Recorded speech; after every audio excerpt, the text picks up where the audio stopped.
Welcome to the Ecodome. I'm not a fan of wasting time, so let's dive right in. Here are quick boss guides for Blizzard's newest dungeon. Starting off, we have Azhiccar, and this boss is quite straightforward. This boss will remain in a central static position, so tanks be sure to always be in melee range. If no players are in melee range, your entire party will take a large burst of physical damage. When the fight begins, your party will want to semi-stack near melee, and the main reason for this is because this is an ad control fight. Azhiccar will cast Invading Shriek, which will deal some damage to the group, as well as spawn a wave of ads. These ads do not have a threat table and will attack and leap on random players, so the goal is to dispatch these as soon as you can. Next, we have Toxic Regurgitation. This will target 2 random players that aren't the tank. Targeted players will want to run out of melee before the debuff expires, and upon expiration, a pool will spawn underneath those players. They will be taking some damage over time, so healers be sure to keep them healthy, and obviously if you're one of those players targeted, use a defensive. Last but not least, Azhiccar will cast Devour. During this channel, there will be a few things going on. 2 sets of ads will spawn in addition to any ads that are remaining. Players and ads alike will be sucked towards the boss. Any players or ads that enter the circle will be killed and will heal the boss for 5% of his max HP and increase his damage done by 15% per stack. So the idea of this phase is to CC and quickly kill all the ads that are up without stepping into the feast circle. I recommend moving as a group and quickly killing one set while CCing the other, then moving towards the second group of ads to repeat the process. Simply rinse and repeat and Azhiccar will fall. This fight is going to start off with a pretty nasty tank buster called Rift Claws. This will deal a high burst of arcane damage up front, followed by a pretty nasty bleed. Tanks be sure to use a large defensive whenever this ability is cast.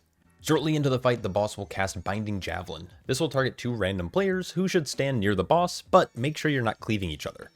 Players struck will take a burst of damage and then a ramping dot while the javelins persist. DPS are going to want to nuke these down, and tanks, you can move the boss closer to allow for cleave. Next, the boss will cast Warp Strike. This will have images spawning of the boss that will dash towards a random player. Just make sure you aren't in the path of these dashes unless it's you who's being targeted. Any player hit will take some damage over time, and this does stack, so avoid getting hit more than once. Once the boss hits full energy, he will enter an intermission. During this time, he's going to take a 99% reduced damage, so the only goal is to stay alive. The way to get out of this phase is by using the Warp Strikes and have them dash through the boss to break his shield. You'll need to do this 6 times, as indicated by those kind of orbs floating around him. The goal should be to get out of this intermission as quickly as possible, since it does do pulsing damage. Once your party breaks the boss's shield, you're going to be able to hit both bosses for 15 seconds while they remain stunned. Bosses also share health and damage taken, so take advantage of this burn. The final boss of the instance is the Soul-Scribe. The first thing to note is that Echoes of Fate will constantly be ticking throughout the entire encounter every 2 seconds, so healers, buckle up.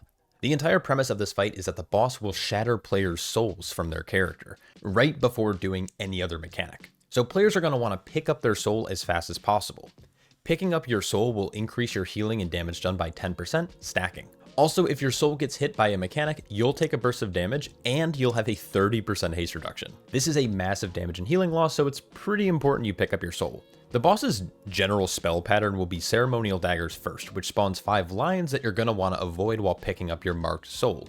Next, the boss will cast Dread of the Unknown. Instead of dodging lines, all 5 players will be targeted by a large circle, and they're going to want to pick up their soul and then spread as fast as you can so you don't cleave each other. Last but not least, once the boss hits 100 energy, he will cast Eternal Weave. This time around, 3 of your souls will be shattered in the playing field. During this, the boss will be doing a variation of cones.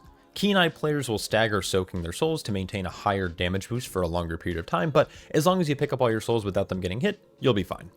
Simply just rinse and repeat, protect your soul, and eventually the Soul-Scribe will perish. And that just about does it. Congratulations on beating Ecodome Aldani. Best of luck in your keys, and I'll catch you all in the next one. Peace.